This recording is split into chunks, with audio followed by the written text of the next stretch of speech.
कल सुख जरूर मिलेगा। ये भगवान का नियम है। संतों के समझाने से प्रियव्रत को वैराग्य हो गया। प्रियव्रत के ही पुत्र हुए अग्निध, और अग्निध के हुए नाभि के हुए बेटा भगवान ऋषभदेव, जिन्होंने जैन धर्म को अपनाया। ऋषभदेव के 100 पुत्र हैं। बड़े पुत्र का ही नाम है श्री भरत। ऋषभदेव भगवान सत्संग करते, अनुष्ठान करते हैं, लेकिन रात्रि में आकर के अपने सभी बच्चों को बैठा करके सत्संग करवाते हैं। एक दिन पूछ लिया कि बेटा तुम सब बड़े हो गए हो, युवान हो, सुंदर हो, मैं आज पूछना चाहता हूं कि मनुष्य तन पाने का मतलब क्या है? हमें मानव शरीर क्यों मिला? बच्चों ने कहा पिताश्री, हम सुबह उठते हैं, नहाते हैं, संध्या वंदन करते हैं, राज्य कार्यभार संभालते हैं, शाम होता है फिर भोजन करते हैं, कुछ क्रीड़ा कर लेते हैं, नृत्य कर देते, संगीत कर लेते हैं और भोजन प्रसाद करके सो जाते हैं। ऋषभदेव ने कहा कि नहीं, ये जीवन केवल खाने पीने हंसने रोने के लिए नहीं मिला, ये जीवन परमात्मा को पाने के लिए मिला है। गोस्वामी पूज्यपाद तुलसीदास जी मानस में कहते हैं, देह धरि कर यह फल भाई, देह धरि कर यह फल भाई, भजिए राम सब काम बिहारी, भजिए राम सब काम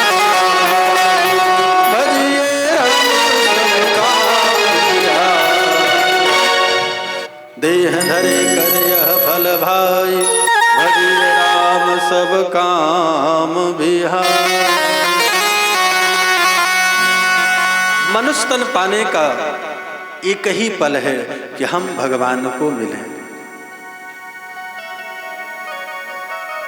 क्योंकि अगर इस योनि में, मनुष्य योनि में नहीं मिले तो फिर पुनरपि मरणम पुनरपि जननम, बार बार मरना, बार बार जीना।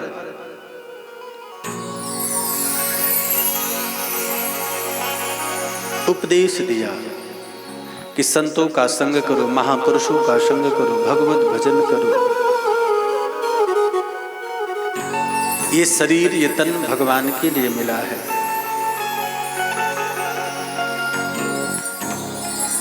कुछ पुत्र समझे, लेकिन जो बड़े पुत्र हैं श्री भरत, पिता की एक एक बात हृदय में गांठ लगा ली और अपने बड़े पुत्र भरत को गद्दी पर, सिंहासन पर बैठा करके ऋषभदेव भगवान के तप के लिए चले गए।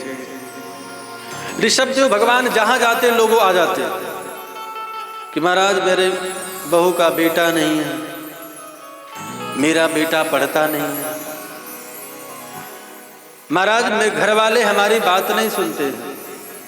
ऋषभदेव बोले महाराज मैं क्या करूं, मैं तो इतना जानता हूं कि भगवान के शरण में जाओ, हरि शरणम हरि शरणम हरि शरणम, राम राम करो, उसी में कल्याण है। लेकिन लोग मानते कहां हैं? जहां चमत्कार वहीं वाहवाही, लोगों की भीड़ आने लगी। ऋषभदेव ने सोचा कि संसार के चक्कर में रहेंगे तो कुछ नहीं होने वाला है। लोग जब आने लगे तो ऋषभदेव भगवान अभी सफेद कपड़े खोल के रख दिए, इतना बड़ा पत्थर मुख में रख लिया। कोई कहे बाबा मुख में पत्थर रख लिए, 2 3 दिन 4 दिन 5 दिन लोग कहीं पागल बाबा है। लोगों को आना बंद हो गया और भगवान ऋषभदेव भगवान का धन्यवाद किए और भगवत भजन किए। भरत जी को लगा कि मेरे पिता इतने प्रतापी हैं और मैं हूं कि संसार में लीन हूं, संसार में बधा हूं, भरत जी ने भी अपने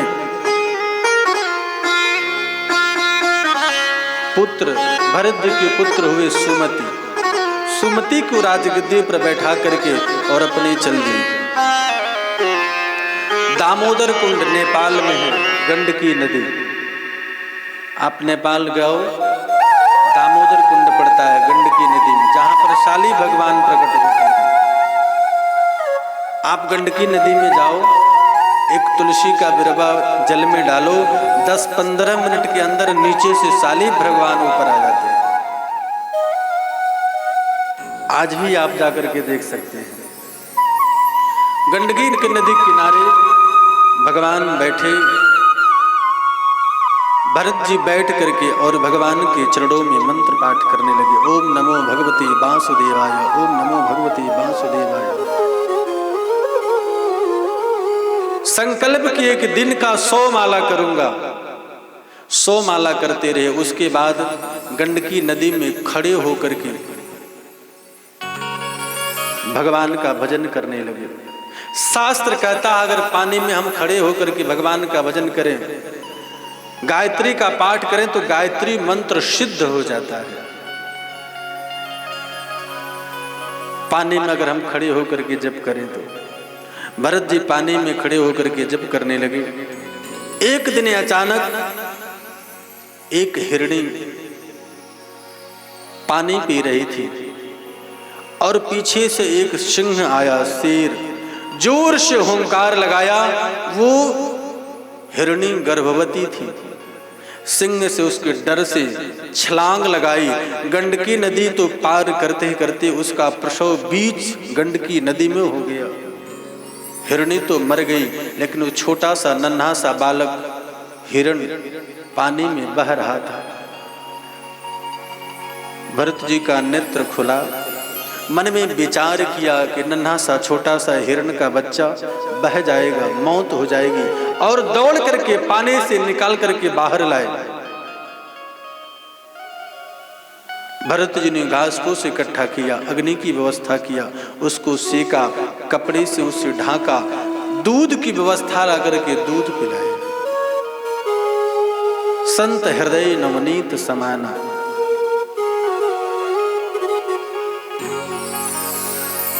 शाम की दूध, सुबह का दूध, दोपहर का दूध। धीरे धीरे वो हिरण का बच्चा बड़ा होने लगा।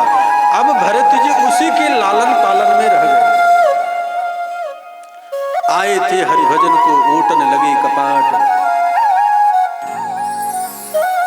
आए थे भरत जी भजन करने के लिए, लेकिन छोटे से हिरण के बच्चा में मन रम गया। अब भरत जी माला लेकर के जप करते हैं, तो जब करते करते करते करते कभी वो हिरण का बच्चा पीठ पर आके बैठ जाता, कभी वो हिरण का बच्चा आकर के भरत जी को दाढ़ी को खींचता, कभी वो हिरण का बच्चा आकर के गोद में बैठ जाता है।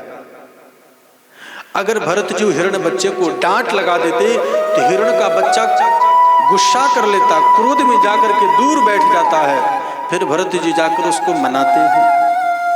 हालात क्या हुआ कि भरत जी जो पाठ 100 माला करते थे, अब 50 माला हो गया। धीरे धीरे 25 माला, धीरे धीरे 10 माला, धीरे धीरे 1 माला। अंतःकरण क्या हुआ कि उस हिरण के बच्चे में इतना प्रेम हुआ कि भरत जी का सब जब खत्म हो गया, एक भी माला नहीं। अगर हिरण कहीं चल जाता है तो ये चारों तरफ ढूंढते हैं कि वो बच्चा कहाँ गया, हिरण का बच्चा किधर गया। उसको लहनाना, धुलाना, पिलाना, खिलाना व्यवस्था में लगे रहे। एक दिन हिरणों का झुंड आ गया, और जैसे झुंड आया, हिरण सोचा मेरे बिरादरी के लोग हैं, बस हिरण के बच्चा हिरणों के झुंड में चल दिया। भरत जी बहुत रोए। उसको दूध कौन पिलाएगा, उसको कौन खिलाएगा, पता नहीं वो कैसा होगा, किधर गया। और ऐसा दुख हुआ, ऐसा दुख हुआ कि सुखदेव भगवान कहते हैं, परीक्षित, ऐसा दिव्य आत्मा भरत हिरण के प्रेम में, हिरण के वियोग में अपना शरीर त्याग दिया।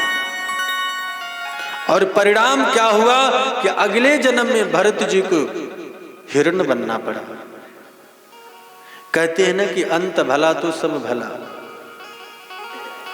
अंतिम में हमारी जो इच्छा होगी हम वही बन करके आएंगे। एक आदमी मर रहा था, गांव वाले सब खड़े थे उसके आसपास में। मरने वाला व्यक्ति बार बार इशारा कर रहा था, वो देखो, ऐसे इशारा कर रहा था हाथ से। बोल तो पा नहीं रहे थे। अंतिम समय में कंठ अवरुद्ध हो जाता है, आवाज नहीं आती है।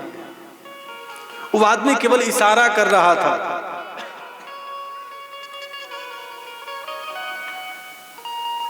लोग कह रहे थे पता नहीं क्या कह रहा है। बच्चों ने कहा शायद पैसे उसे गाड़ के रखे हों, मरने से पहले बताना चाहते हो। बच्चे परेशान हो गए। बच्चों ने डॉक्टर के पास गए। एक इंजेक्शन आता है, आदमी बोलता न हो तो वो इंजेक्शन लगाने से 5 मिनट के लिए वो बोल पड़ेगा। डॉक्टर ने कहा मैं इंजेक्शन तो लगा दूंगा, बोलते पड़ेंगे लेकिन मर जाएंगे। बच्चों ने कहा मरना तो ही है, पर बता तो दे ये इशारा क्या कर रहे हैं। डॉक्टर ने इंजेक्शन लगाया। बच्चों ने कहा हाँ पिताजी बताइए क्या कह रहे थे, बताइए क्या कह रहे थे। तो बोले अरे पागलों, वो देखो झाड़ू, गाय, बछड़ा, सब गाय को बछड़ा